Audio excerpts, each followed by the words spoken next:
I am here with Richard Crane and Faynia Williams, who are the writer and director respectively of Vlad the Impaler, which will be on in a couple of weeks at the play A Pie and a Pint.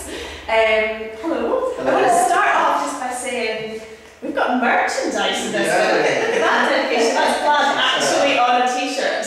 We don't normally get that. So I say you're writing, you're the director, but you work very collaboratively together, don't you, in a lot of your work? So yes, we frequently do that, yes. We kind of dream up the idea, then I go and write it, and then she comes and directs it. Hopefully, by the time it comes out, you can't see the drawing. You know. Brilliant. That's the plan, anyway. We started out with this one very much together, actually. Back in 1989, we were in Romania. Yeah, it was before the revolution. The Berlin Wall had just come down, but everyone thought nothing would happen in Romania because it was so kind of firmly under control of Ceausescu. And he'd just been voted in for another 5 years. But the interesting thing was that the main opposition to him was in the theatres, because that was the only place you could still gather in any numbers and you know, express a protest in any way. And even though it was censored, it was only the script that was censored. The actual performance, they didn't know how it was going to come out, you know. It was just the script, so they didn't interrupt performances. So they didn't go and see it. Ceausescu wasn't interested in theatre. He much preferred television and film because it was all about him. You know. And he could reach well. But there was a play on. We were there. We were there for the British Council, just looking to see what the theatre was doing under the dictatorship. And one of the plays we saw was called The Third Stake, and it was by Marian Sorescu, and it was about the founding father of Romania, whose name was Vlad the Impaler.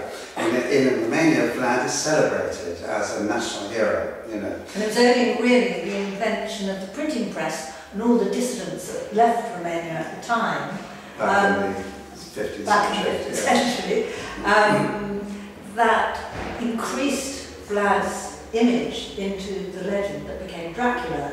So I was saying a little bit, but if people didn't know that Vlad the Impaler has become the Dracula myth. It's actually because he had on his shield, he was a warrior, warlord, and on his shield he had a dracu, which is a dragon. So that's how he got the name. But this play was a very clever kind of satire, if you like, on the Ceausescu regime, because Vlad, in his time, which was in the 15th century, that was a very crucial period for what was to become Romania. It was actually called Wallachia, but we're calling it Romania. On one side, the Ottoman Turks were about to invade Europe. They'd conquered Istanbul or Byzantium, and they were about to flood into Europe. Coming down from the north was the kind of high tech of the Germans and the Hungarians and the Poles coming out of the invention of printing. So that was a bit like the internet suddenly arriving. So you had really modern things coming in from one side and the kind of traditional medieval cruelty of the Turks coming in from the other side. Sandwiched in between is Vlad. Vlad is the Prince of Romania, and his job is to toughen up Romania so that it can face both ways and become a kind of power between the two powers. It's a lot to hope for, and he really goes at it. He goes at it in a terrible way. Yes. He does it. His idea is to instill moral fibre into his country in the most basic way you can possibly imagine. But he's a thoroughly modern monster, actually, isn't he? Yeah. Well, I think you talk about Ceausescu, but the play's resonances politically now as well. I feel very prescient and And we have 3 actors, so sometimes that sort of image in our heads, we're not going to push that, but ISIS with the 2 people kneeling who are going to be beheaded, or Jesus with the 2 beggars on a cross, robbers on a cross. So there's lots of iconic moments in this, but key to it actually, which we haven't mentioned so far, is the humour. I was going to say, you want to talk about this, because the style of it and the humour of it is quite interesting as well. It's a sort of, it's almost Monty Python-esque, actually. Just as the Impalees have gone beyond pain, The play goes beyond comedy in a rather fetching way. It's very funny. The Romanians have a unique sense of humour, which kind of developed over the Ceausescu years into something which was really kind of quite absurd, very black, very dark humour, gallows humour, if you like, and we really kind of used that. We took the original play by Marian Sorescu, which was 3 hours long. It was an epic, and it had about 30 or 40 people in it. We took that, we did it on radio as a kind of 90-minute epic. That was in the 1990s. And then you commissioned many years later. Yeah, now we've got the chance to do it. 3 actors. You'll get it timed. Like a 5-minute monologue again. Just do it. We had 200 on radio. We had one on radio. But now looking at it as a kind of chamber piece, so it's much more like kind of Samuel Beckett or something like that. But it's fun. Oh, it's fun. It's fun. And the other thing we've added, Richard found Marian Sorescu is the Romanian Nobel nominee, and he's known most for poems. He's the most wonderful poet. He died fairly recently. And Richard has taken 2 of his poems and one of their great poet, Eminescu, who's like Pushkin or Shakespeare, to Romania, and we have set them to music. And we have a star young composer who is perhaps the most, he's the most fast-rising composer in Romania. And what's his name? His name is Vlad. Would you believe? That's quite a common name, right? It's called Vlad Majstorovici. And he's set these poems to music, and it's extraordinary, it's beautiful music. He is a classical violinist, but he's very modern, very experimental. But he is considered a kind of rock star in Romania. It's very exciting. He's very young, he's only in his 20s. Yeah. And he's never done theatre before. Oh, that's interesting, Really, and he's so excited about this, he wants to turn it into a chamber opera. I think that would be a lovely evolution. Watch this space. It's the start The chamber opera, It's the start of a great journey, and we're really grateful to Oren Moore for putting us on the map with this one. Absolutely. Really, really exciting. Just one other thing, quickly. Oren Moore is a lunchtime theatre. A play of high. Yes, and this is very much a lunchtime play. The tradition was that Vlad used to come and take his lunch with his impalees. And so he could discuss affairs of the world with the people who were at the heart of it and whose kind of bodies were responding to the kind of treatment that he was giving to people. And he wanted to raise their moral fibre even as they were dying. That's right. They wanted so it's very fun. Scream like real Romanians. And it's a sort of gothic horror comedy piece. So with music. Good segue. Gothic horror comedy with music. There's a lot there for people to like.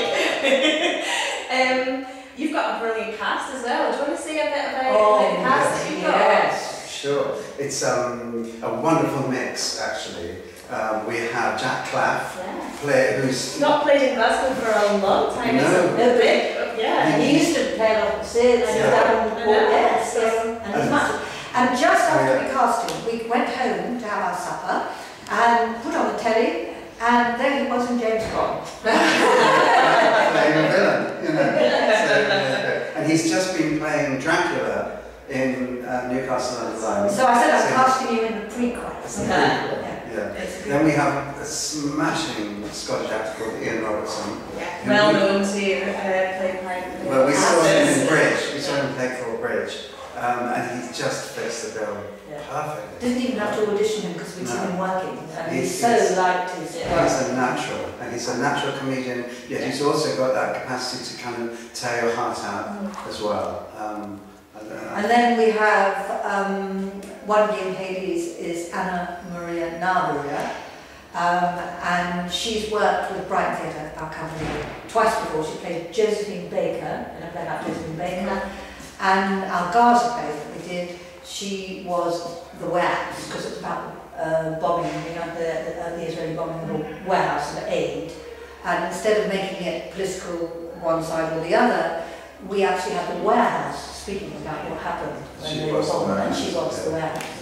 But this brings the whole kind of ethnic mix into the production, which makes it very, very modern indeed, you know, because nowadays there is the clash between East and West, but it's actually spreads into Africa and Afghanistan and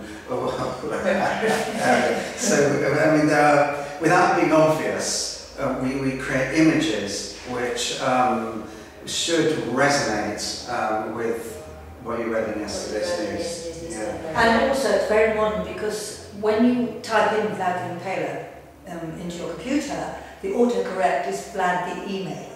That's not happened to me yet. Just to finish off, I also want to say that play goes on from here to the Brighton Festival. Yes. So I guess if anyone's watching it and is in Brighton, then it'd be great to see it there as part of that festival. So yes, that's indeed. another journey for it. And it's very lucky, actually. We've been officially selected as one of the top 10 Brighton Festival plays by Window, which is an organisation that works with Brighton Fringe. Mm-hmm. And there we're doing it in a Gothic building, Gothic play in a Gothic building, which is going to be fun.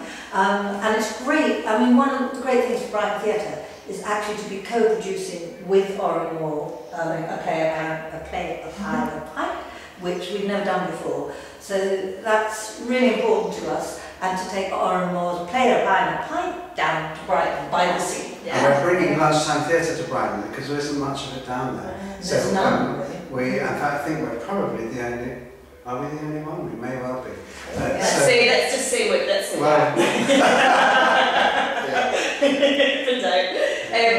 And this is a return to Glasgow for you both, because you actually lived and worked here when you were first artistic director of the Tron. I was indeed. In the 80s I was the very first artistic director of the Tron, loved it here, came out, brought my boys out, we lived here, they went to school in Glasgow, and we were working with great Scottish collaborators. We had Hildegard Beckler as our designer, we had all the Scottish actors, Liz Lockett play. So we feel, I mean, you really made us feel very much at home now we're back in Glasgow. We love it. Yes. Oh, we're delighted to have you back. Come full circle. Yeah. Back again in a converted church. Yeah. Doing Gothic plays. What could be better than that? Both quite Gothic, I feel like. Brilliant. Oh well, we're delighted to have you here, and it's going to be a great play, I think. So thank you. Come and see it. Yeah.